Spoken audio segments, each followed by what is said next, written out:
It looks like I made these two fingerboards a few weeks ago without videoing it. Well, I used this slanted cradle to pass the boards through my drum sander, leaving 3 facets, which I then sanded using this radiused sanding block. So now it's time to trim them to the correct width and put on the side marker dots.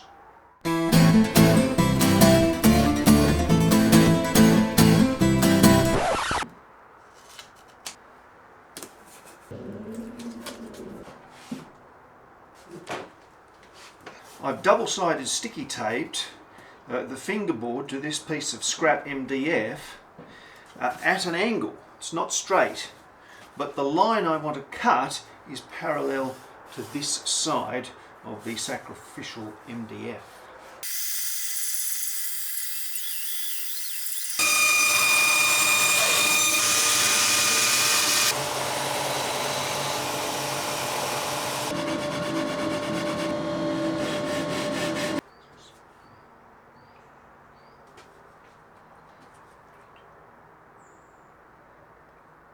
Now I'll just nip inside and double check these measurements against one of my existing bases. I made myself a little drill guide, but it's really hard to see my mark through the hole, so I put a piece of tape there and coloured it in black. I've also put some filler, some light coloured filler, to increase the contrast of my mark.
We hate metal dust, we hate metal dust, we hate how metal dust stains your timber black.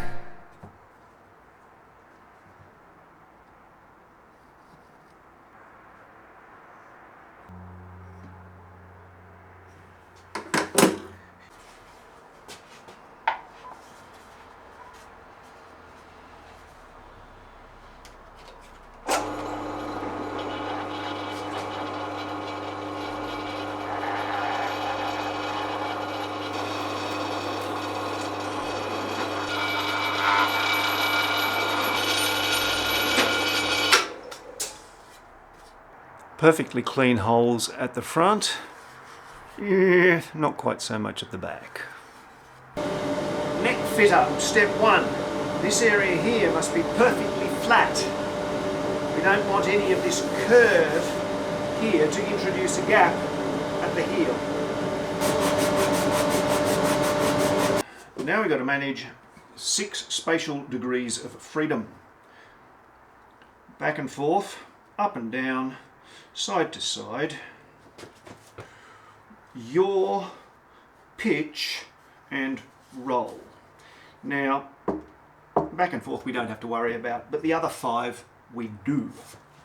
And we're going to start off with the angle, because I want to make a perfectly straight line across the join, and the slight curve of the soundboard will mean a small amount of fall away, giving us some height for the bridge.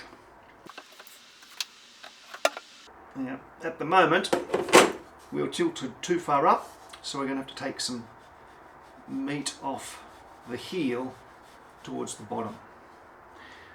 I've got to estimate how much. I've got to rough it in on the band sander, and then I've got to fine tune it using the, well, you'll see what I do.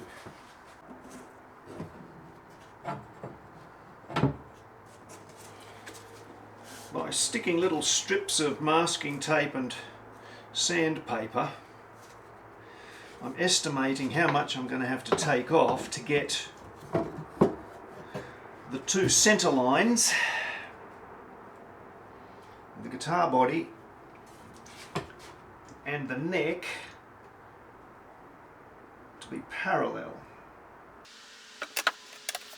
And I reckon I'm going to have to take about 1/2 millimetre off the bottom there and 1/2 millimetre off the non-cutaway side.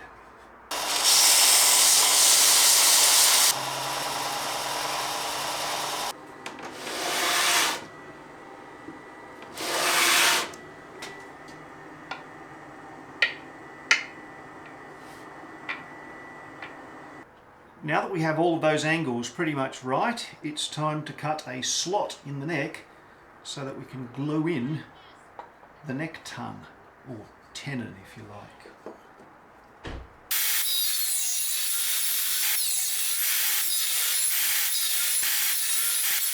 We've got our heel stack here and a section of end grain holding it all together. So this piece is very vulnerable at the moment. I've just spent about 1/2 an hour cleaning up the slot and widening it with chisels and sandpaper. Our neck tongue now fits into it. Ordinarily I would continue with the fitting, but I'm going to kind of take a bet on myself that I got it close enough before cutting the slot, and I'm going to glue this in, and then what we're going to be able to do is clamp it with these screws and finish up the fit up. Now that may involve shaving and shimming the piece of tongue that protrudes so that the angles and positions are right. But if you remember, there are 2 slots for the screws to sit into, so adjustment up and down is going to be available right up until we glue it.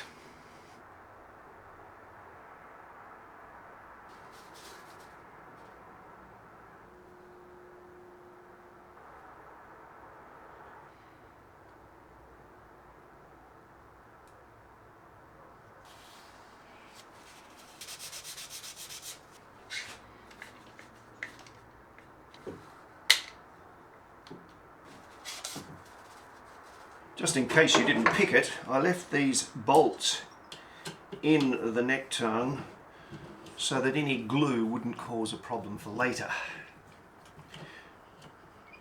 I'm not going to race in and attach the necks yet. There's still a few steps that need to be done.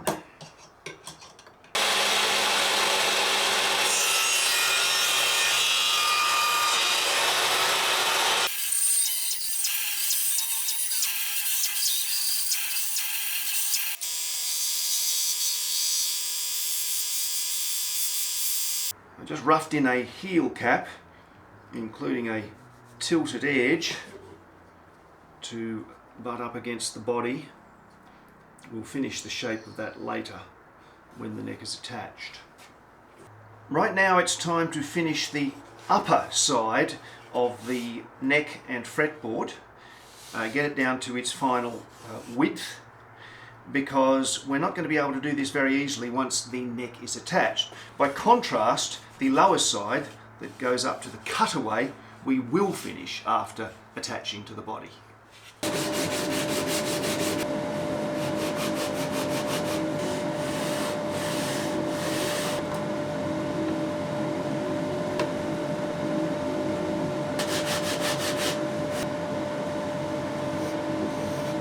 As I get the width down to where I want it, I'm reintroducing a bit of a facet across the top.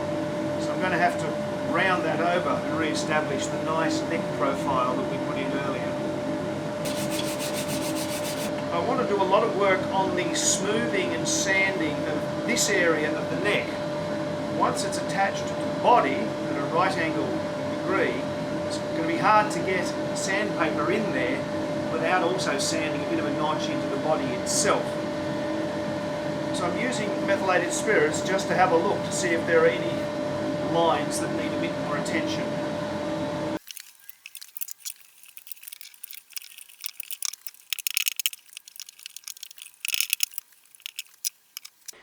Now that we've done a dry bolt on, we can check to see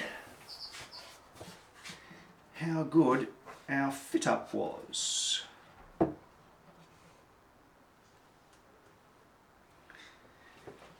And with respect to aligning the centre lines, that's very good indeed. For roll, we got a nice smooth edge there and a nice smooth edge there. So that's pretty good too. That leaves neck angle.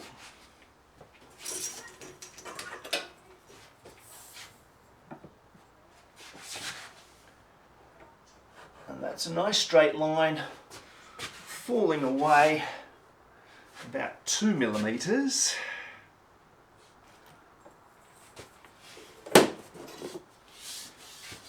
The thickness of my fingerboard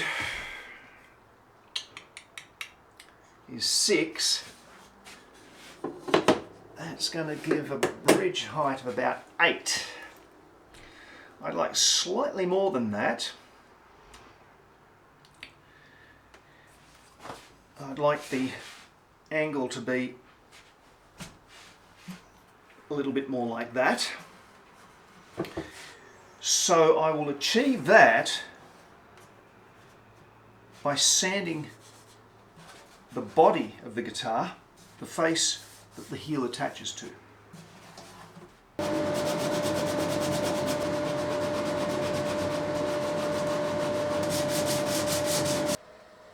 That sanding hasn't messed with the centerline alignment.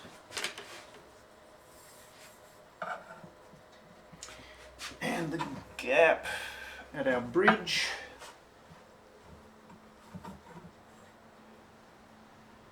is about 3 or 4 mils, which is what I'm aiming for.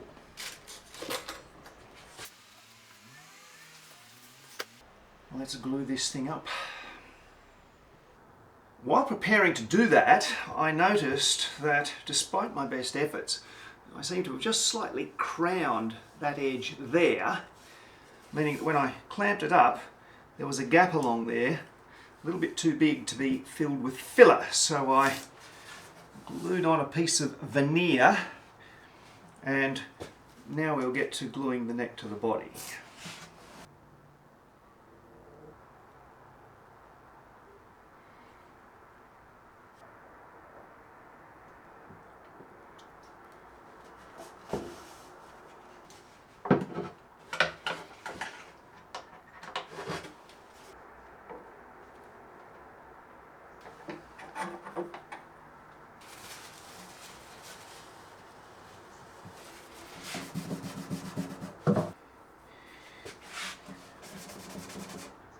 That is a nice tight looking join, that corner. That is also looking pretty good, the cutaway junction. The second guitar caused me a few more problems. It's bolted together dry here, not glued yet. I won't go into details, but the upshot is that the width of the neck at the heel is 1 millimeter narrower than I had planned. This is not in itself a problem. My dimensions tend to be a little bit generous, partly to allow for contingencies like this. The other thing is that this three-way join of the fingerboard, neck and body may not feel as sheer to the fingers as perhaps I'd hoped. On the other hand, wood always moves, and even when I do it perfectly, a few months later you can feel it again, so go figure. Okay, the second guitar's glued up. Not shown, but hinted at, and I've still got to do it on the first guitar, levelling the cutaway transition and the underside of the fingerboard neck join. Another thing that I've done, because we are not ready to glue on the fingerboard yet, is I've made a fake fingerboard, because all of that edge preparation has left these very sharp and very vulnerable edges. So I'm just going to leave that on them to kind of protect them from bumps and scrapes. Next up, the bridge.